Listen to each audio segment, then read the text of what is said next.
Mari kita berdoa. Bapa yang baik, terima kasih buat kesempatan pada hari ini kami boleh beribadah kepadamu ya Tuhan. Walaupun kami beribadah melalui aplikasi ini, kami percaya bahwa hadirat Tuhan tidak bisa dibatasi oleh apapun juga. Baik kami beribadah di gereja maupun juga beribadah di rumah kami masing-masing, kami yakin dan percaya bahwa kuasa Tuhan tetap bekerja atas kehidupan kami masing-masing yang mengikuti ibadah ini.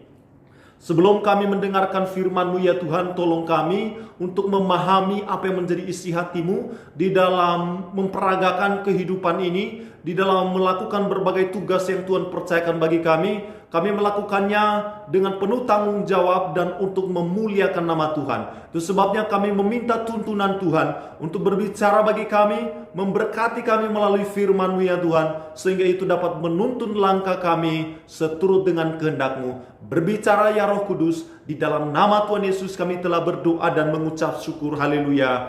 Amin.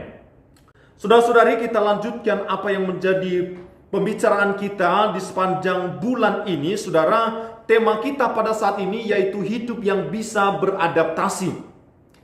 Diperlukan suatu penyesuaian dikala kita mengalami kesulitan yang lebih berat, dikala kita menghadapi persoalan yang berat, maka tenaga yang harus kita persiapkan juga harus sesuai dengan persoalan yang kita hadapi pada saat ini. Itu sebabnya firman Tuhanlah yang menjadi kekuatan kita. Firman Tuhanlah yang akan menolong kita untuk dapat beradaptasi di dalam berbagai situasi dan kondisi apapun di sepanjang tahun 2021 ini. Kita menghadapinya bersama-sama dengan Tuhan. Itu sebabnya kita mau mempelajari pada saat ini hidup yang bisa beradaptasi dalam kondisi situasi yang sulit sekalipun. Saudara bisa menyesuaikan diri sehingga saudara bukan semakin turun tetapi juga semakin naik dan diberkati oleh Tuhan. Nah, saudara, mari kita lihat Alkitab kita di dalam Yoel 3 ayat 10. Yoel 3 ayat 10 di sana dikatakan, "Tempalah mata bajamu menjadi pedang dan pisau-pisau pemangkasmu menjadi tombak.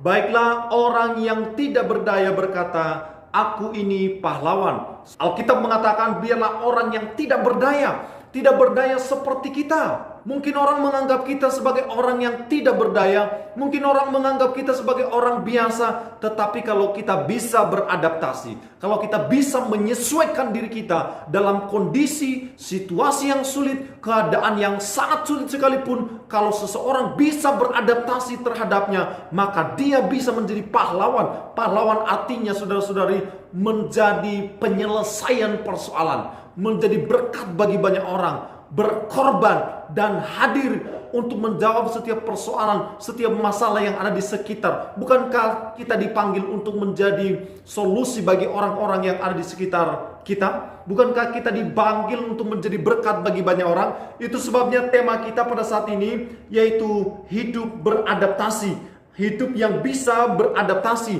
Tempalah mata bajamu menjadi pedang, dari mata baja menjadi pedang. Ada sebuah perubahan, saudara-saudari. Mata baja berubah menjadi pedang. Mengapa harus berubah? Karena situasi sudah berubah. Mata baja lagi tidak diperlukan. Mata baja yang tadi sudah tidak lagi cocok untuk menghadapi masalah ini, maka dia harus berubah menjadi pedang. Karena pedang yang paling cocok untuk menyelesaikan masalah yang di depan. Lalu dilanjutkan, pisau-pisau pemangkasmu harus menjadi tombak. Dulu pisau, sekarang harus dijadikan menjadi tombak. Mengapa? Karena tombaklah yang paling tepat untuk menyelesaikan persoalan yang ada di depan. Itulah yang dimaksud oleh Yoel 3 ayat 10. Dengan demikian, perlu yang namanya penyesuaian. Kalau kita bisa menyesuaikan diri terhadap masalah yang berat di depan, masalah yang berat harus diselesaikan dengan kemampuan yang besar. Sebab kalau kita tidak memiliki kemampuan yang besar untuk menyelesaikan persoalan yang besar, maka kita akan kalah, saudara-saudari. Itu sebabnya kita harus memiliki penyesuaian diri supaya kita bisa menghadapi situasi tersebut. Orang-orang yang tidak berdaya akan berkata, aku ini adalah pahlawan. Demikian juga di dalam Mazmur 46 ayat 2 sampai 7. Saya baca bagi kita, mari kita ikuti bersama-sama. Sebab itu kita tidak akan takut sekalipun bumi berubah. Bumi boleh berubah. Sekalipun gunung-gunung goncang di dalam laut. Meskipun ada goncangan gunung-gunung di dalam laut, bahkan tsunami sekalipun ribut dan beriuh airnya, sekalipun ribut dan berbuih airnya, sekalipun gunung-gunung goyang oleh geloranya, kota Allah, kediaman yang maha tinggi, disukakan oleh aliran-aliran sebuah sungai. Allah ada di dalamnya. Kota itu tidak akan goncang. Allah akan menolongnya menjelang pagi. Bangsa-bangsa ribut, kerajaan-kerajaan goncang. Ia memperdengarkan suaranya dan bumi pun hancur. Tuhan semesta alam menyertai kita. Kota benteng kita ialah Allah Yakub. Saudara-saudari, sepanjang Tuhan tinggal di dalam diri kita, masalah besar boleh datang. Goncangan boleh ada. Apapun yang menjadi persoalannya, kalau Tuhan ada di dalam diri kita, di situ dikatakan kita akan disukakan. Kita akan disukakan oleh aliran-aliran sungai. Allah ada di dalamnya. Kota itu tidak akan goncang. Kita tidak akan pernah goncang, sebab Allah menolong kita menjelang pagi, kata Alkitab. Bangsa-bangsa ribut, kerajaan-kerajaan goncang. Ia memperdengarkan suaranya, yaitu suara Tuhan, dan bumi pun hancur. Tuhan semesta alam menyertai kita. Kota benteng kita ialah Allah. Jadi saudara-saudari, tidak ada cara lain selain daripada kita membiarkan Tuhan tinggal di dalam diri kita, sehingga kita bisa memiliki kekuatan yang besar, kemampuan yang besar untuk bisa beradaptasi, menyesuaikan diri kita, menyesuaikan kemampuan kita untuk menghadapi masalah yang akan kita hadapi di sepanjang tahun 2021 ini. Nah, saudara-saudari, kembali kepada tema kita, yaitu hidup beradaptasi. Apa artinya adaptasi? Adaptasi merupakan suatu kemampuan dari makhluk hidup, hewan, tumbuhan, maupun juga manusia. Kemampuan dari makhluk hidup, hewan, tumbuhan, maupun juga manusia untuk bisa menyesuaikan diri terhadap lingkungannya. Itulah adaptasi, yaitu bisa menyesuaikan diri terhadap lingkungannya dengan suatu tujuan, yaitu untuk bertahan hidup. Dengan satu tujuan, yaitu untuk menang menghadapi persoalan. Dapat menyesuaikan diri berarti ada kemenangan di sana. Dapat menyesuaikan diri berarti terhindar dari malapetaka. Dapat menyesuaikan diri berarti terhindar dari persoalan yang besar, terhindar dari kekalahan. Kalau kita bisa menyesuaikan diri, ada kemenangan di dalam diri kita. Tapi persoalannya, adaptasi seperti apa yang diinginkan oleh Tuhan dalam kehidupan kita? Bagaimana supaya kita bisa beradaptasi terhadap lingkungan, terhadap situasi, terhadap persoalan yang besar yang akan kita hadapi di dalam kehidupan ini? Itu kita akan pelajari bersama-sama, saudara-saudari. Saya mau cerita sebelumnya, ada seekor hewan yang bisa beradaptasi luar biasa. Namanya adalah bunglon. Siapa yang tidak tahu bunglon? Bunglon adalah salah satu reptil yang memiliki kemampuan beradaptasi dengan berubah warna kulitnya sesuai dengan lingkungannya. Bunglon ini, saudara, kalau dia ada di daun warna hijau, maka kulitnya bisa berubah menjadi warna hijau. Kalau dia ada di daun warna merah, maka bunglon, kulit yang ada di tubuhnya itu bisa berubah menjadi warna merah sesuai dengan lingkungan di mana dia berada. Kalau dia ada di batang pohon tertentu dan warna pohon dari itu adalah warna kecoklat-coklatan, maka bunglon itu bisa beradaptasi seperti batang pohon itu. Saudara, saya pernah bermain-main dengan bunglon. Saya mau coba-coba, saudara. Waktu saya masih remaja, masih kecil, saudara, saya coba lempar bunglon ini dengan satu batu kecil, sengaja tidak mengenai tubuhnya. Saya lempar di sekitarnya, saya mau cari tahu bagaimana dia bisa merubah warnanya. Saudara, saya mau coba lempar dan rumput di sekitarnya itu bergerak. Begitu rumput di sekitar bunglon ini bergerak, maka tubuh atau kulit daripada bunglon ini berubah seketika. Dia menyesuaikan dirinya, dia menyesuaikan warna kulitnya dengan warna lingkungan di mana dia berada. Jadi rumput-rumput yang ada di sekitarnya itu hijau-hijau, maka dia merubah warna kulitnya hijau-hijau pula. Nah, itu kalau ada ancaman, kalau ada sesuatu yang mengancam dirinya, maka dia beradaptasi, dia merubah, dia menyesuaikan dirinya supaya dia terhindar daripada masalah, persoalan dan bahaya yang sedang mengancam nyawanya. Demikian juga perumpamaan ini saudara bisa menolong kita di dalam menghadapi situasi yang sulit. Kita harus mampu memiliki kekuatan untuk bisa mengatasi, menyelesaikan persoalan yang sulit tersebut. Kita harus menyesuaikan kemampuan kita. Kita harus menyesuaikan tenaga kita untuk menyelesaikan persoalan yang lebih besar. Kalau kita pakai tenaga yang biasa kita pakai selama ini, maka kita akan kalah. Untuk itu saudara, kita harus memiliki daya yang lebih. Kita harus memiliki kekuatan yang lebih. Kita harus memiliki kemampuan yang lebih untuk bisa menghadapi persoalan yang besar di hari depan 2021 yang kita lalui ini, saudara-saudari. Bunglon, saudara-saudari, memiliki kemampuan bawaan untuk mengubah warna sesuai dengan keinginannya. Dia bisa merubah warnanya sesuai dengan keinginannya. Faktor eksternal seperti pengalaman, kemampuan belajar, suhu, intuisi, insting, atau bahaya dan emosi, itulah yang membuat bunglon ini dengan mendadak bisa berubah, saudara-saudari, bisa merubah warna kulitnya. Itulah yang mempengaruhi kemampuannya untuk bisa beradaptasi. Karena kita hidup di dunia yang berwarna, berbeda cara pandang, berbeda pendapat, dan aturan yang berbeda-beda dimanapun kita berada. Kita perlu memiliki sebuah penyesuaian dan juga masalah di setiap tahun itu berbeda. Masalah hari ini belum tentu sama dengan masalah esok hari. Masalah esok hari belum tentu sama dengan masalah di kemudian hari. Masalah 1 minggu ke depan belum tentu sama dengan masalah 1 bulan ke depan. Dan kalau kita tidak memiliki penyesuaian diri, kalau kita tidak bisa beradaptasi terhadap masalah tersebut, maka kita dikalahkan oleh persoalan tersebut, Bapak Ibu Saudara-saudari. Bunglon tidak berubah menjadi ular. Bunglon tidak berubah menjadi kadal. Bunglon tidak berubah menjadi buaya. Dia tetap menjadi bunglon. Dia punya prinsip, tapi dia mampu seutuhnya bisa beradaptasi dengan lingkungannya. Dia tetap mempertahankan identitasnya sebagai bunglon. Demikian juga dengan kita. Mungkin saudara berpikir seperti ini. Alkitab mengatakan bahwa seperti yang dilakukan oleh Paulus. Paulus ketika di dalam 1 Korintus 9 ayat 19 sampai 23, di sana dikatakan, saudara-saudari, sungguh pun aku bebas terhadap semua orang.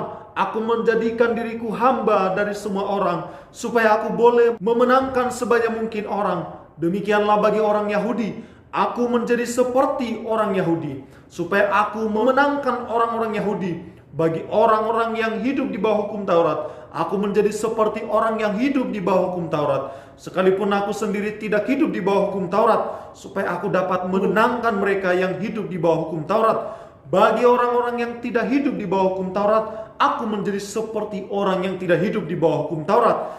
Sekalipun aku tidak hidup di luar hukum Allah, karena aku hidup di bawah hukum Kristus, supaya aku dapat memenangkan mereka yang tidak hidup di bawah hukum Taurat. Bagi orang-orang yang lemah, aku menjadi seperti orang yang lemah, supaya aku dapat menyelamatkan mereka yang lemah. Bagi semua orang aku telah menjadi segala-galanya, supaya aku dapat mungkin memenangkan beberapa orang dari antara mereka. Segala sesuatu ini aku lakukan karena Injil, supaya aku mendapat bagian di dalamnya. Ada orang yang beralasan seperti ini, saudara, untuk memenangkan seorang PSK, maka dia juga harus masuk di dalamnya, lalu menyamakan dirinya seperti PSK. Apakah demikian beradaptasi? Tentu tidak seperti itu, saudara-saudari. Untuk memenangkan para penjahat, orang-orang yang hidupnya gak karu-karuan, kita harus menjadi gak karu-karuan juga? Tentu tidak seperti itu. Bagaimana memenangkan mereka? Kita harus tetap mempertahankan identitas kita sebagai anak-anak Tuhan. Kita harus bisa beradaptasi dengan mereka, namun juga harus mempertahankan identitas kita sebagai anak-anak Tuhan. Sebenarnya, kalau kita memperhatikan kehidupan kita, di dalam diri setiap kita sudah ada yang namanya adaptasi secara otomatis. Adaptasi secara otomatis ini tanpa kita sadari, saudara-saudari, itu sudah bekerja di dalam diri setiap orang. Bagi orang-orang yang sedang berkesusahan, maka dia mampu untuk beradaptasi, menyesuaikan diri sesuai dengan kemampuan ekonominya. Dia mungkin hanya makan seadanya, tempe tahu, sayur kalau ada, tanpa memikirkan bagaimana saya makan daging sapi, daging-daging yang lain, saudara-saudari.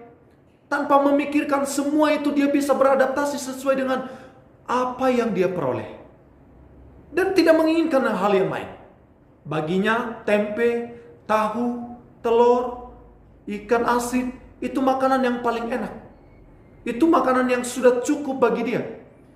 Menyesuaikan, dia bisa beradaptasi. Tapi bagaimana ketika dia punya duit, saudara? Begitu dia punya duit, saudara-saudari, lebih daripada sebelumnya, maka tempe, tahu, atau telur, atau ikan asin sudah bukan menjadi makanan favoritnya. Begitu dia punya duit, saudara, dia beradaptasi. Dia makan di restoran, dia makan di luar, dia menginginkan daging, dia makan yang enak-enak, saudara. Dia beradaptasi. Tentu adaptasi seperti ini hanya sebuah contoh saja bahwa di dalam diri kita sebenarnya sudah ada sistem adaptasi secara otomatis di setiap diri manusia. Tahukah saudara bahwa orang gila itu tidak pernah sakit? Meskipun makan sampah, meskipun makan makanan yang sudah basi, meskipun makan makanan yang jorok, makanan yang tidak layak, tetapi mengapa mereka tidak pernah sakit? Penyebabnya, saudara-saudari, karena daya tahan tubuh mereka, antibodi mereka sudah meningkat sejak mereka mencoba memakan pertama kalinya makanan yang busuk itu. Awalnya mungkin mereka sakit, tetapi daya tahan tubuh mereka seketika berubah, seketika beradaptasi untuk melawan virus yang masuk, untuk melawan bakteri yang masuk. Dengan demikian, dia mempertahankan diri untuk melawan bakteri itu dan memperoleh kemenangan atasnya. Dan daya tahan tubuh seperti itu, saudara, dia menetap di dalam diri orang gila, orang yang sakit jiwa, yang selalu makan makanan yang basi, makan sampah sekalipun, dia sehat-sehat saja. Mengapa demikian? Karena adaptasi daya tahan tubuhnya sudah menyesuaikan terhadap apa yang dia makan. Bakteri boleh masuk, tetapi adaptasi daya tahan tubuhnya juga sudah meningkat. Sehingga begitu masuk kuman, begitu masuk bakteri, begitu masuk virus, daya tahan tubuh di dalam diri orang yang tidak waras itu langsung menyerang, langsung berperang melawan virus-virus tersebut, saudara-saudari. Jadi sebenarnya di dalam setiap diri kita sudah ada adaptasi otomatis, yaitu daya tahan tubuh kita. Demikian juga seharusnya dikala kita menghadapi masalah di dalam kehidupan ini, seharusnya kita bisa beradaptasi, menyesuaikan kemampuan kita, menyesuaikan kapasitas kita untuk mengalahkan persoalan yang besar itu yang ada di depan kita. Makanya di dalam Yoel tadi, saudara-saudari, di sana dikatakan, tempalah mata bajamu menjadi pedang yang tepat untuk menyelesaikan persoalan itu. Pisau-pisau pemangkasmu harus menjadi tombaklah yang paling cocok untuk menyelesaikan masalah yang ada di depan. Dengan demikian, setiap orang yang tidak berdaya berkata, aku adalah seorang pahlawan. Ketika saudara dan saya bisa beradaptasi terhadap lingkungan, bisa beradaptasi terhadap masalah yang besar sekalipun, kita bisa menyesuaikan kemampuan kita, menyesuaikan kapasitas kita tingkatkan dikala kita menghadapi masalah yang besar. Disitulah kita menjadi pahlawan dimanapun kita berada. Kita bisa menjadi pemenang, kita bisa menolong orang lain. Kenapa demikian? Karena kita mampu beradaptasi sesuai dengan masalah yang kita hadapi. Nah, saudara-saudari, hal-hal yang mempengaruhi cara kita beradaptasi apa saja itu? Karena gini, saudara, untuk beradaptasi ada faktor yang menyebabkan seseorang bisa beradaptasi dengan tepat. Karena ada orang ketika menghadapi perubahan dalam kehidupannya, bukannya dia menang untuk menghadapi perubahan tersebut, tetapi dia kalah. Nah, pertanyaannya, apa yang menyebabkan dia bisa kalah? Yaitu adaptasi yang salah.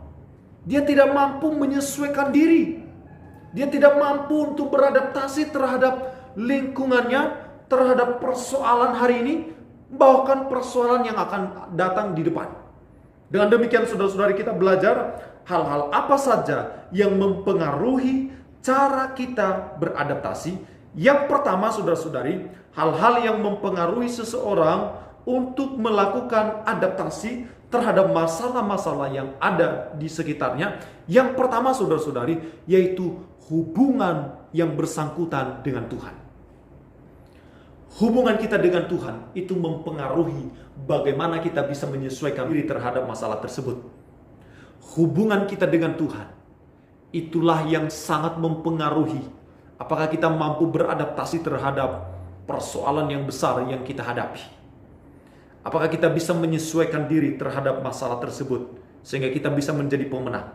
Di dalam Yesaya 40 ayat 31, di sana dikatakan, tetapi orang-orang yang menanti-nantikan Tuhan mendapat kekuatan baru. Mereka seumpama Raja Wali yang naik terbang dengan kekuatan sayapnya. Mereka berlari dan tidak menjadi lesu. Mereka berjalan dan tidak menjadi lelah. Ada suatu kemampuan, ada suatu kekuatan yang baru bagi setiap orang yang menanti-nantikan Tuhan. Hanya ketika kita menantikan Tuhan, hanya ketika kita memiliki hubungan yang dekat dengan Tuhan, kita bisa beradaptasi terhadap persoalan yang besar sekalipun. Kemampuan kita beradaptasi terhadapnya. Imun iman kita beradaptasi. Imun iman kita, rohani kita meningkat untuk menyelesaikan masalah yang besar yang kita hadapi di dalam kehidupan ini. Yang mempengaruhi itu, saudara-saudari, yaitu hubungan kita dengan Tuhan. Yang menentukan kita bisa menyelesaikan persoalan yang besar dalam kehidupan kita hanya ketika kita memiliki hubungan yang dekat dengan Tuhan. Saya nggak tahu apa yang menjadi persoalan dalam kehidupan saudara saat-saat ini. Apakah saudara sedang bergumul dalam masalah ekonomi saudara? Apakah saudara sedang bergumul dengan masalah keluarga saudara? Apakah saudara bergumul dengan persoalan studi saudara? Saya mau beritahu, orang yang menanti-nantikan Tuhan akan mendapatkan kekuatan yang baru. Itu janji daripada firman Tuhan. Ada amin saudara? Yohanes 15 ayat 4 dan ayat yang ke-7, tinggallah di dalam aku dan aku di dalam kamu. Sama seperti ranting tidak dapat berbuah dari dirinya sendiri kalau ia tidak tinggal pada pokok anggur, demikian juga kamu tidak berbuah jika kamu tidak tinggal di dalam aku. Jadi kita hanya bisa berbuah, hanya bisa menjadi pahlawan kalau kita memiliki hubungan relasi yang akrab dengan Tuhan. Saudara tahu Daud bisa menang untuk menghadapi musuh-musuhnya karena dia memiliki hubungan yang dekat dengan Tuhan. Saudara tahu kemenangan orang Israel, mengapa mereka bisa menang melawan musuh-musuh mereka? Karena mereka memiliki hubungan yang dekat dengan Tuhan. Hanya ketika mereka bersekutu dengan Tuhan, hanya ketika mereka mengandalkan Tuhan, kemenangan menyertai mereka. Demikian juga di dalam kehidupan kita. Hanya ketika kita memiliki hubungan yang intim dengan Tuhan, kita memperoleh kemenangan. Hanya ketika kita mengandalkan Tuhan, menanti-nantikan Tuhan, penyertaan Tuhan akan menolong kita dan menyertai kita untuk menyelesaikan setiap persoalan yang kita hadapi dalam kehidupan ini. Ayatnya yang ke-7 dia bilang begini, jikalau kamu tinggal di dalam aku dan firmanku tinggal di dalam kamu, mintalah apa saja yang kamu kehendaki dan kamu akan menerimanya. Jikalau kamu tinggal di dalam aku, ada suatu tantangan bagi kita, suatu perintah. Kalau engkau tinggal, berarti saudara, kalau kita tidak tinggal di dalam Tuhan, maka kita tidak bisa menjadi pahlawan. Kalau engkau tinggal di dalam aku, ya, jikalau kamu tinggal di dalam aku dan firmanku di dalam kamu, minta apa saja. Apa saja yang saudara kehendaki, apa saja yang mau saudara minta kepada Tuhan. Kalau engkau tinggal di dalam Tuhan, kemenangan menyertai saudara. Saya nggak tahu saudara minta apa sama Tuhan. Apakah saudara minta kekuatan? Apakah saudara minta penyertaan Tuhan? Apakah saudara minta ketenangan di dalam jiwa saudara? Ingat, kalau saudara tinggal di dalam dirinya dan firman-Nya tinggal di dalam diri saudara, minta apa saja yang saudara kehendaki, Dia akan mengabulkannya atas setiap diri kita. Hubungan kita dengan Tuhan sangat penting. Itulah yang akan menolong kita untuk mempengaruhi keputusan kita, untuk mempengaruhi bagaimana kita bisa menyesuaikan diri terhadap masalah yang kita hadapi. Hal-hal yang mempengaruhi cara kita beradaptasi, yang pertama yaitu hubungan kita dengan Tuhan. Yang kedua, saudara-saudari, apa yang bisa mempengaruhi kita? Cara kita beradaptasi terhadap masalah yang akan kita hadapi, yaitu keluarga. keluarga adalah salah satu faktor penentu di dalam kehidupan kita. Di dalam Kejadian 18 ayat 19, dia bilang begini, sebab aku telah memilih dia supaya diperintahkannya kepada anak-anaknya dan kepada keturunannya, supaya tetap hidup menurut jalan yang ditunjukkan Tuhan dengan melakukan kebenaran dan keadilan, dan supaya Tuhan memenuhi kepada Abraham apa yang dijanjikannya kepadanya. Saudara, sebab aku telah memilih dia, Tuhan telah memilih kita supaya diperintahkannya kepada anak-anaknya dan kepada keturunannya, supaya tetap hidup menurut jalan yang ditunjukkan Tuhan. Ada suatu perintah bagi setiap orang tua. Kalau saudara orang tua, perintah ini berlaku untuk saudara. Kita harus mengajarkan anak-anak kita.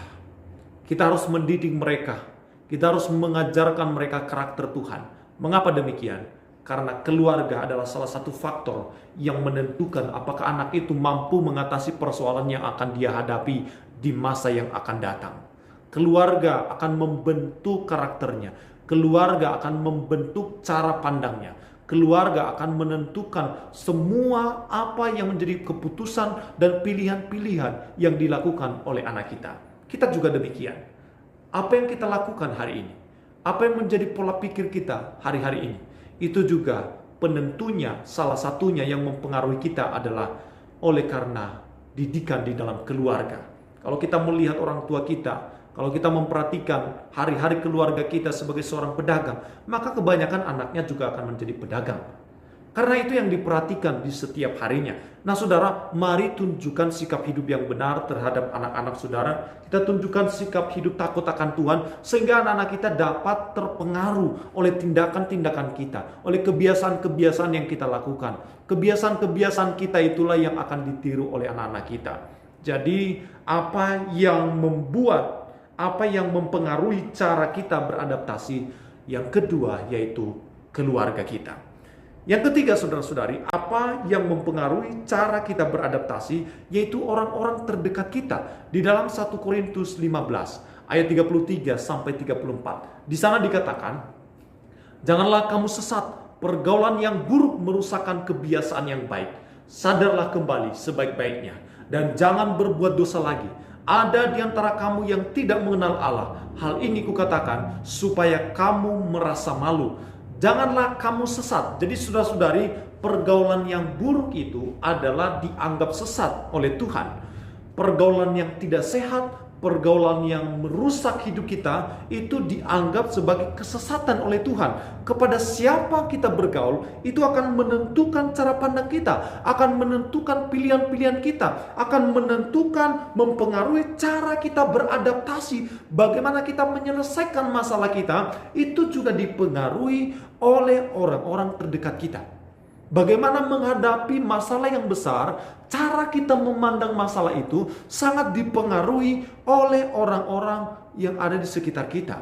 Itu sebabnya saudara-saudari, saya himbau kita, mari kita tetap ada di dalam komunitas masa depan cerah. Karena kita di sini saling menguatkan, saling membangun, saling memotivasi, dan saling mendukung untuk bertumbuh dalam iman. Saling menasihati untuk tetap ada di jalan yang benar. Itulah komunitas yang sehat saudara-saudara. Dikala satu dengan yang lain sedang mengalami masalah, seharusnya kita sebagai orang yang ada dalam komunitas itu ikut merasakan juga apa yang sedang diderita oleh orang-orang yang ada di dalam satu komunitas dengan kita. Itulah anggota tubuh Kristus saudara-saudari, yang lain harus ikut menderita. Janganlah kamu sesat, pergaulan yang buruk merusakkan kebiasaan yang baik. Sadarlah sebaik-baiknya dan jangan berbuat dosa lagi.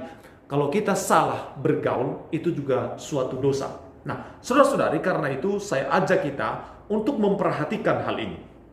Kepada siapa kita bergaul, itu akan menentukan, sangat mempengaruhi bagaimana cara kita untuk menyelesaikan masalah kita. Bagaimana cara memandang hari depan, bagaimana cara memandang Tuhan, itu juga dipengaruhi oleh orang-orang yang ada di sekitar kita. Lalu berikutnya saudara-saudari, apa yang bisa mempengaruhi cara kita beradaptasi? Yang keempat saudara-saudari, yaitu apa yang kita pelajari, apa yang kita masukkan di dalam diri kita, itu yang akan keluar. Apa yang masuk, itu juga yang keluar. Artinya saudara-saudari, apa yang kita pelajari itu juga yang menjadi nanti tindakan-tindakan kita, keputusan-keputusan kita. Di dalam Roma 10 ayat 17. Jadi iman timbul dari pendengaran, dan pendengaran oleh firman Kristus. Apa yang masuk di dalam tubuh seseorang, kalau firman Tuhan yang masuk di dalam diri seseorang, maka imannya akan menjadi tumbuh. Kalau sudah bertumbuh, maka dia akan menghasilkan buah. Jadi apa yang kita pelajari itu akan mempengaruhi keputusan-keputusan kita. Itu akan mempengaruhi bagaimana cara kita beradaptasi untuk menghadapi persoalan yang ada di depan kita. Nah, saudara-saudari, mengajak kita untuk memiliki 4 bagian ini, yaitu hubungan kita dengan Tuhan. Kita harus perhatikan. Keluarga, bagaimana kita mengajak anak-anak kita untuk membaca Alkitab, merenungkan firman Tuhan, berdoa setiap hari. Kita harus menjaga mereka. Lalu juga orang-orang terdekat kita. Orang-orang terdekat kita itu mempengaruhi cara pandang kita, mempengaruhi keputusan-keputusan yang kita buat. Lalu saudara-saudari, apa yang kita pelajari juga ikut menentukan bagaimana kita bisa menyesuaikan diri di dalam menghadapi masalah-masalah ke depan. Nah, saudara, dari keempat bagian ini, semuanya ini saudara menentukan pilihan dan keputusan kita. Hubungan kita dengan Tuhan itu menentukan pilihan dan keputusan kita. Keluarga kita menentukan pilihan dan keputusan-keputusan kita. Keluarga kita itu akan menentukan cara pandang kita. Keluarga kita itu akan menentukan arah hidup kita. Keluarga kita itu akan menentukan, bahkan ikut menentukan nasib kekekalan kita. Jadi keempat hal ini sangat mempengaruhi kehidupan kita. Hubungan kita dengan Tuhan menentukan cara pandang kita. Hubungan kita dengan Tuhan menentukan arah hidup kita. Hubungan kita dengan Tuhan menentukan nasib kekekalan kita. Hubungan kita dengan keluarga kita juga, hubungan kita dengan orang-orang terdekat kita, itu akan menentukan pilihan-pilihan kita dan keputusan-keputusan kita, menentukan cara pandang kita, menentukan arah hidup kita, menentukan nasib kekekalan kita. Apa yang kita pelajari juga ikut menentukan pilihan-pilihan kita, menentukan keputusan-keputusan kita. Apa yang kita pelajari juga ikut menentukan cara pandang kita. Apa yang kita pelajari juga menentukan arah hidup kita. Apa yang kita pelajari ikut menentukan nasib kekekalan kita. Berarti saudara-saudari, keempat bagian ini sangat penting. Karena itu menentukan arah hidup kita, menentukan bagaimana kita atau mempengaruhi cara kita beradaptasi. 4 bagian ini yang menjadi perenungan kita pada hari ini. Bagaimana hubungan kita dengan Tuhan? Apakah kita sudah memiliki hubungan yang akrab dengan Tuhan? Apakah kita sudah membangun mesbah doa secara pribadi dengan Tuhan? Lalu yang kedua, bagaimana dengan keluarga kita? Apakah kita sudah mengajak anak kita, orang-orang yang ada di sekitar kita? Apakah kita sudah menunjukkan sikap hidup yang takut akan Tuhan sehingga bisa ditiru oleh keluarga yang ada di sekitar kita? Lalu yang ketiga saudara, bagaimana dengan komunitas kita? Kepada siapa saudara bergaul? Demikian juga kehidupan saudara. Tunjukkan siapa teman saudara, maka saya akan menunjukkan siapa saudara sebenarnya. Kepada siapa saudara bergaul, demikian juga saudara seperti itu perbuatannya, seperti demikian tindakan, keputusan, dan cara pandangnya tidak akan pernah jauh-jauh daripada orang-orang yang berdekatan dengan saudara. Orang-orang yang dekat dengan kita akan mempengaruhi cara pandang kita. Yang keempat, saudara-saudari, bagaimana dengan apa yang kita pelajari dalam kehidupan ini? Saudara pelajari apa? Apakah saudara mempelajari firman Tuhan atau mempelajari hal yang lain? Kalau saudara mempelajari firman Tuhan, berbahagialah saudara. Karena firman Tuhanlah yang akan menjadi penolong di dalam kehidupan kita. Firman Tuhan itulah yang akan menumbuhkan iman kita. Dan kalau iman kita sudah tumbuh, maka kita akan memperoleh buah dalam kehidupan ini. Saudara, saya tidak memperpanjang firman Tuhan pada hari ini. Saya hanya mengajak kita untuk merenungkan hal ini. Renungkan kehidupan saudara. Saya mengajak kita untuk memiliki waktu sejenak untuk berhubungan dengan Tuhan, untuk berbicara dengan Tuhan. Mari kita mempergumulkan hal ini dalam kehidupan kita. Apakah kita memiliki hubungan yang akrab dengan Tuhan? Apakah kita memiliki keluarga yang saling mendukung satu dengan yang lain? Keluarga yang saling menjaga dengan firman Tuhan. keluarga yang saling mengajar, bagaimana kita mengajar anak-anak kita, bagaimana kita di dalam komunitas kita, apakah kita sudah memiliki komunitas yang sehat, apakah kita sudah bertumbuh dalam komunitas itu, apakah kita sudah menentukan komunitas itu di dalam diri kita, karena komunitas itu begitu penting dalam kehidupan ini. Lalu bagaimana dengan pembacaan firman Tuhan? Mari kita renungkan itu bersama-sama. Saya berdoa bagi kita. Tuhan, terima kasih untuk kebenaran firman-Mu pada saat ini. Kami bersyukur kepadamu oleh karena kasih dan anugerah-Mu. Engkau telah tolong kami dari awal sampai pertengahan kami mendengarkan firman Tuhan ini. Kiranya Engkau yang memeteraikan ia di dalam hati kami, supaya kami memiliki hubungan yang dekat dengan Engkau ya Tuhan. Supaya kami memiliki keluarga yang ikut juga menentukan nasib kami ke depan, yang menolong kami untuk bisa beradaptasi menghadapi berbagai situasi yang sulit dalam kehidupan ini. Komunitas di mana kami berada dan apa yang kami pelajari. Ya Tuhan, berikan kami hikmat. Tolong kami anak-anak-Mu, supaya kami dapat menjadi jawaban bagi orang-orang yang ada di sekitar kami ya Tuhan. Terima kasih untuk kebenaran firman-Mu ini. Di dalam nama Tuhan Yesus kami telah berdoa dan mengucap syukur. Haleluya. Amin. Sebelum kita mengakhiri ibadah ini, mari kita nyanyikan satu lagu. Layak dipuji disembah, Kau layak bertata dulu sekarang dan selamanya. Raja atas segala raja, nama-Mu besar termulia.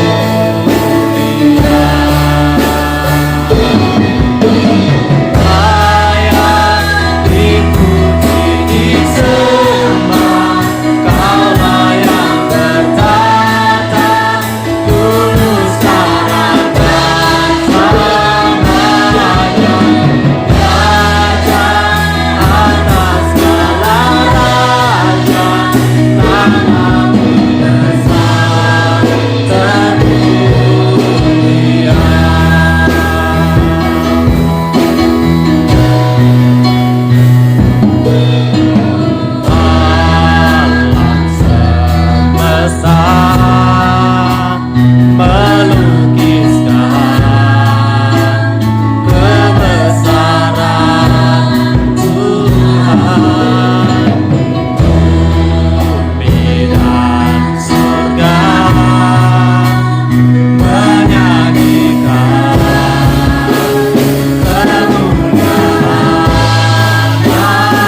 Mari kita berdoa mengakhiri ibadah ini.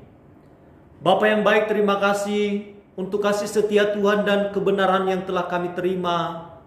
Pada hari ini ya Tuhan, Engkau telah berbicara bagi kami bahwa kami harus memiliki hubungan yang dekat dengan Engkau, keluarga yang saling menjaga, komunitas yang saling membangun, dan apa yang kami pelajari melalui kebenaran firman-Mu. Kiranya Engkau Tuhan yang meneguhkan itu, supaya kami dapat beradaptasi terhadap situasi yang akan kami hadapi di dalam kehidupan ini. Kami juga ingat akan bangsa dan negara kami ya Tuhan. Berkati bangsa kami, lindungi para pemimpin bangsa ini ya Tuhan, supaya dalam segala keputusan, kebijakan, apapun yang mereka lakukan, semuanya mendatangkan kebaikan untuk kesejahteraan masyarakat Indonesia ini ya Tuhan. Kami berdoa Tuhan, anak Tuhan yang ada di bangsa ini, gereja-gereja yang ada, Tuhan persatukan kami dalam kasih-Mu. Berikan kami hati yang mengasihi-Mu, hati yang mengasihi jiwa-jiwa, supaya kami dapat terlibat dalam memperluas kerajaan Tuhan.